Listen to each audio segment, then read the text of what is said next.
They found the letters sealed in wax, 23 of them, hidden in the hollow of a church wall. Each signed by a woman who never existed, each describing the same ritual. The Profane Brotherhood was never meant to be remembered. But in Richmond, the walls remember. In 1849, Richmond stood as the crowned jewel of Southern grace. Mansions lined the river, their verandas bright with laughter, perfume, and hymns. But beneath the silken scripture, something fermented, a secret not born of politics or piety but of possession. They called themselves the Ladies of Grace Parish, wives of judges, merchants, and plantation heirs. In public, they were pillars of morality.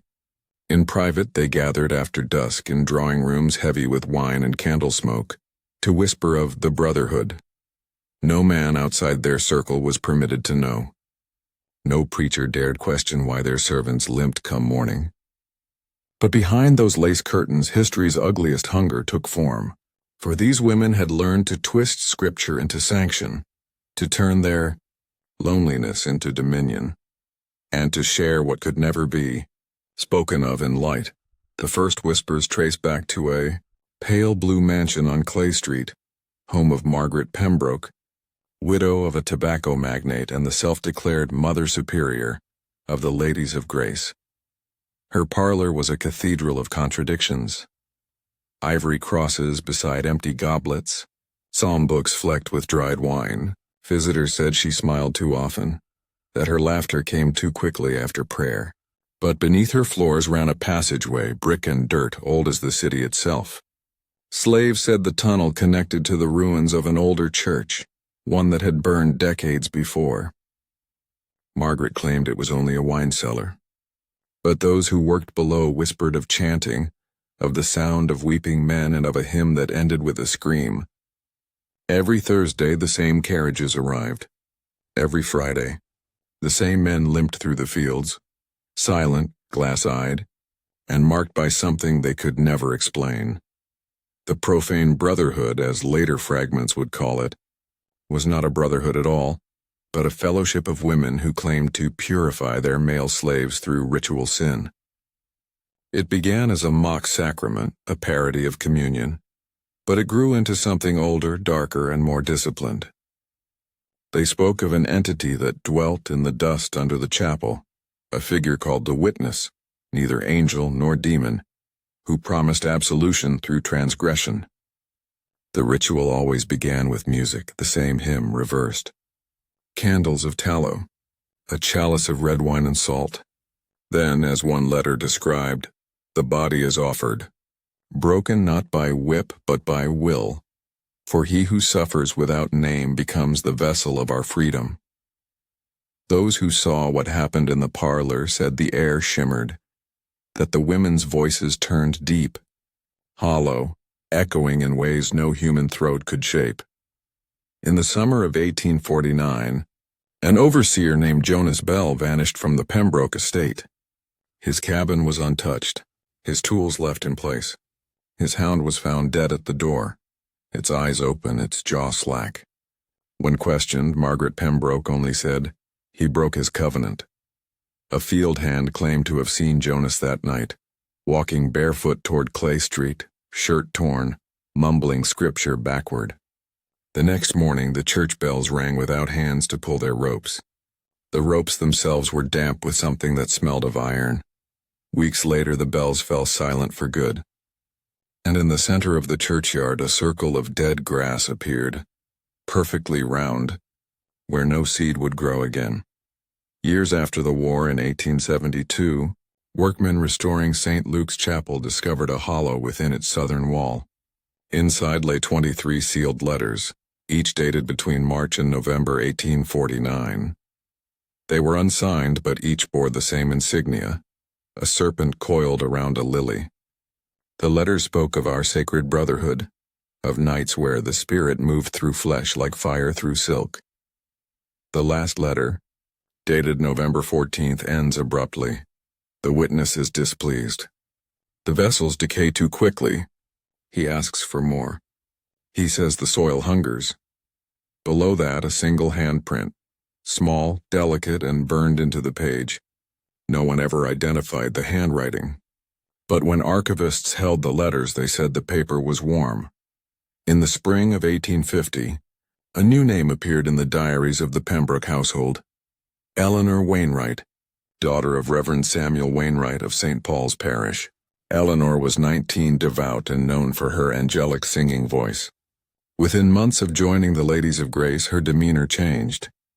Her hair turned white at the roots. Her hymns grew dissonant.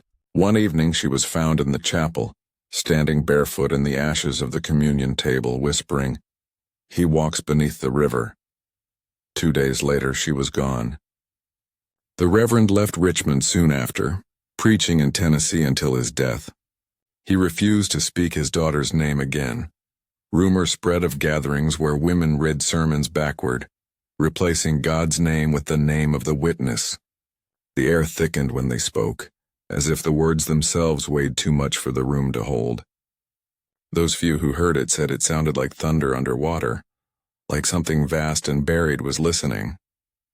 After each meeting, they dined on roasted lamb and drank from crystal cups. They called it the inversion. By 1851, several of the women began to complain of strange ailments: waking paralysis, bleeding eyes, voices in their mirrors. Doctors called it hysteria. The women called it favor. In 1852, one of the enslaved men, Thomas, attempted escape. He had served in the Pembroke house for 12 years and bore the marks of the ceremonies. When captured, he claimed the women were feeding the thing below, that they ain't praying to no God. Before he could be questioned again, Thomas hanged himself in his cell, though the ceiling beam was far too high for him to reach alone. That same night, every clock in Clay Street stopped at 3:03 a.m. No one heard them tick again until spring.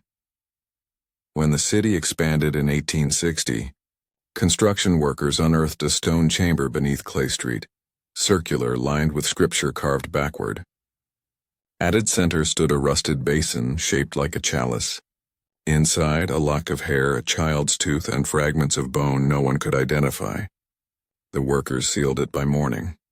But the foreman, Elias Moore, was found dead a week later, drowned in an inch of water, his hands pressed over his ears. The Civil War swallowed Richmond, but the story of the ladies did not fade. Confederate soldiers occupying the home spoke of cold rooms and murmuring walls. When Union forces entered the city in 1865, they found Clay Street untouched by flame, every house standing, every curtain drawn. One soldier wrote home, "There's a perfume in the air, sweet and rotten. No bodies, but it smells like morning." In the Pembroke mansion, they found a single book on the mantel. Its title had been burned away, but on the first page was written, "The Brotherhood endures. The witness sleeps, do not wake him." In 1901, historian Clara Devane began cataloging antebellum letters for the Richmond Historical Society. She came upon the Pembroke name and followed the trail back to Clay Street. By then the mansion was abandoned, its garden overrun with wisteria and kudzu. Inside she found relics: a cracked mirror, a blood-stained hymn book, and a floor that seemed to hum when stepped upon. In her notes she wrote only, "I heard singing beneath the boards. It wasn't human harmony, more like wind drawn through a hollow throat." She sealed the house and never returned. 3 years later, an orphanage ledger surfaced showing 22 boys donated by the Ladies of Grace between 1849 and 1852. None were recorded after. No burial records, no transfers. Just a gap. Those same years correspond with the missing church bells, the burned communion table, and the final letters. Richmond historians quietly marked the entries as clerical error. But the ink was too deliberate. Each name crossed out by a different hand. In 1922, an art restorer repairing portraits from the Pembroke estate noticed something odd. Beneath each painted face, Margaret, Eleanor, and others, lay a faint outline of another figure. Male, bound, kneeling. He repainted them, silent until he came to the last, a woman whose eyes seemed to follow him. When he cleaned her pupils with turpentine, the paint bled red. By the 1930s, the story of the Profane Brotherhood was whispered among archivists as a local curse, a scholarly disease. Those who studied it grew paranoid, sleep-deprived, haunted by music that no one else could hear. The Virginia State Library banned access to the original letters. They remain sealed under glass, though the ink never faded. Visitors claim the wax still smells faintly of lilac and blood. Some say the witness was not a spirit but an idea, the manifestation of guilt given flesh by ritual repetition. Others say it was older, a relic of the city's foundation when the river tribe spoke of something sleeping in the mud. In either case, it demanded remembrance, and those who forgot it found.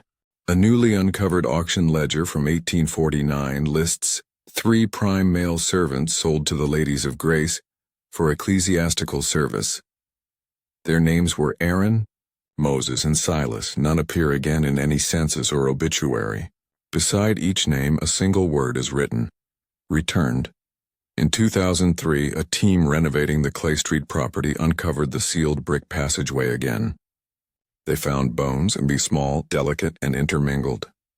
DNA analysis proved inconclusive, but the soil beneath them was sterile, incapable of supporting life. One worker reported hearing women laughing from behind the wall when his drill struck metal. He quit that same day. In 2007, a Richmond historian named Abigail Torres recorded a reading of the original letters for a university archive. During playback, a low hum overtook the recording, voices layered whispering the same phrase, "The Brotherhood endures." 2 days later, she withdrew the file and resigned. The recording has since vanished. In 2014, St. Luke's Chapel, the same church where the letters were found, caught fire. The blaze lasted only 7 minutes. No damage to the surrounding structures, but witnesses said the flames burned black and the bells rang without ropes once more. Investigators ruled it electrical malfunction, but the walls, when cooled, bore impressions of hands, dozens of them, small and reaching upward. Today, the Clay Street mansion still stands. Realtors call it Pembroke House. Few stay beyond a night. Those who do say the air grows heavy after midnight, that whispers travel through the vents repeating the same broken hymn. The body is vessel. The vessel is praise. City records show no original blueprints for the basement. The chamber below remains sealed, though sometimes, during the damp months, the ground above it hums faintly, like a heart still beating. And the locals still say when the river fog rolls in thick as silk, you can hear the bells. But they're not calling for worship. They're calling for remembrance.